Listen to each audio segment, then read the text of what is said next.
என் லைஃப்பில் இந்த மாதிரி ஒரு பெயின்ஃபுல்லான ஒரு சுச்சுவேஷனை நான் ஃபேஸ் பண்ணதே கிடையாது.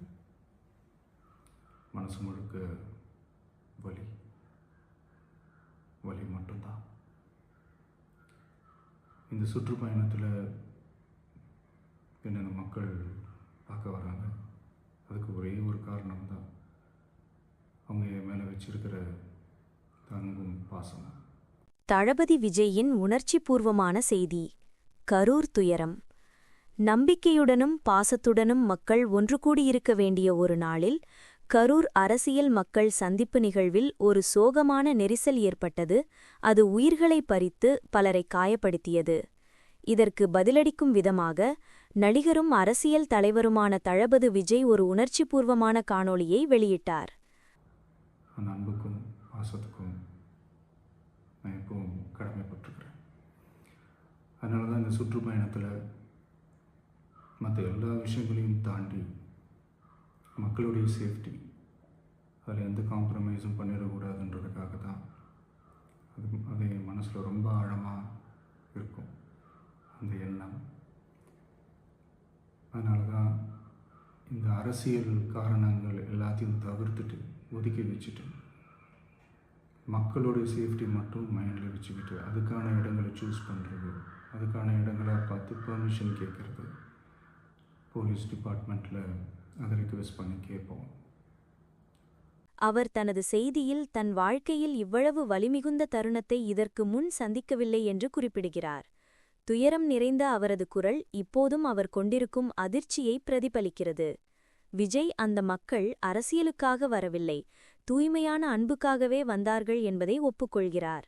அவர்களின் அன்பும் நம்பிக்கையும் தனக்கு ஆழமான பொறுப்புணர்வை ஏற்படுத்துகிறது என்றும் அதனால்தான் அவர் பாதுகாப்பில் ஒருபோதும் சமரசம் செய்து கொண்டதில்லை என்றும் கூறுகிறார். இவ்வளவு முன்னெச்சரிக்கை நடவடிக்கைகளுக்குப் பிறகும் இந்த துயரம் நிகழ்ந்துவிட்டது. மக்கள் துயரத்தில் இருக்கும்போது அங்கிருந்து கிளம்ப வேண்டிய நிலை தனக்கு எவ்வளவு கடினமாக இருந்தது என்பதை விஜய் நினைவு கூறுகிறார்.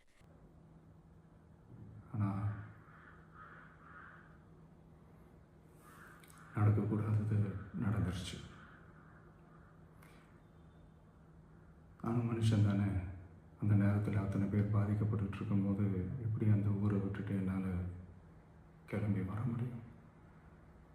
நான் திரும்ப அங்கே போகணும்னு இருந்துச்சுன்னா அதை ஒரு காரணம் காட்டி அங்கே வேறு சில பதட்டமான சுச்சுவேஷன்ஸ், வேறு சில சம்பாவிதங்கள், அந்த மாதிரி எதுவும் நடந்துடக்கூடாதுன்றதுக்காக தான் நான் அவாய்ட் பண்ணேன். மருத்துவமனையில் அனுமதிக்கப்பட்ட அனைவரும் விரைவில் குணமடைய அவர் பிரார்த்திக்கிறார். ஆதரவு தெரிவித்த அரசியல் தலைவர்களுக்கு விஜய் நன்றி கூறுகிறார். ஆனால் அவர் ஒரு வலிமிகுந்த கேள்வியை எழுப்புகிறார். கிட்டத்தட்ட ஒரு 5 மாவட்டத்துக்கு பிரச்சாரத்துக்கு போனோம். இந்த மாதிரி எதுவுமே நடக்கல. ஆனால் கரூரில் மட்டும் ஏன் எப்படி நடக்குது? எப்படி நடக்குது? மக்களுக்கு எல்லா உண்மையும் தெரியும். மக்கள் எல்லாத்தையும் பார்த்துக்கிட்டு இருக்கிறாங்க. கரூரை சேர்ந்த அந்த மக்கள் அந்த உண்மையெல்லாம் வெளியில் சொல்லும்போது எனக்கு கடவுளே நேரில் வந்து இறங்கி அந்த உண்மைகள்லாம் சொல்கிற மாதிரி எனக்கு தோணுச்சு. சீக்கிரமே எல்லா உண்மைகளும் வெளியில் வரும். தனது கட்சியைச் சேர்ந்தவர்களையோ அல்லது தன்னார்வலர்களையோ யாரும் பழிக்கக்கூடாது என்று விஜய் உறுதியாக கூறுகிறார். எங்களுக்கு தரப்பட்ட இடத்துல நாங்கள் போய் அந்த அந்த ஸ்பாட்டில் நின்று நாங்கள் பேசிட்டு வந்தோம். அதை தாண்டி எந்த தவறும் எங்கள் சைடில் நாங்கள் எதுவும் செய்யலை.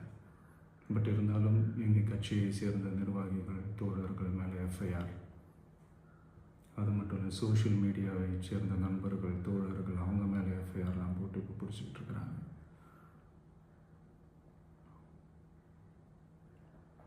சிஎம் சார், உங்களுக்கு ஏதாவது இந்த பழி வாங்கணும் அப்படின்ற எண்ணம் ஏதாவது இருந்துச்சுன்னா என்ன வேணாலும் பண்ணுங்க.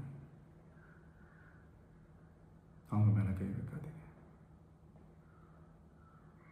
நான் ஒன்று வீட்டில் இருப்பேன், இல்லை நான் ஆஃபீஸில் இருப்பேன். என்ன வேணாலும் செய்யுங்க. நண்பர்களே, தோழர்களே, நம்மளுடைய அரசியல் பயணம் இன்னும் ஸ்ட்ராங்காக இன்னும் தைரியத்தோட கண்டினியூ ஆகும். தேங்க்யூ. தலைவருக்கு பின்னால் ஒரு துயரப்படும் மனிதர் இருக்கிறார். தளபதி விஜயின் செய்தி தலைமை என்பது அதிகாரம் மட்டுமல்ல, அது பொறுப்புணர்வு, கருணை மற்றும் மனவேதனையான மரணங்களில் கூட மக்களை எதிர்கொள்வது என்பதை நினைவூட்டுகிறது. இந்த காணொளி உங்களை தொட்டிருந்தால் லைக் செய்யவும், பகிரவும், சப்ஸ்கிரைப் செய்யவும்.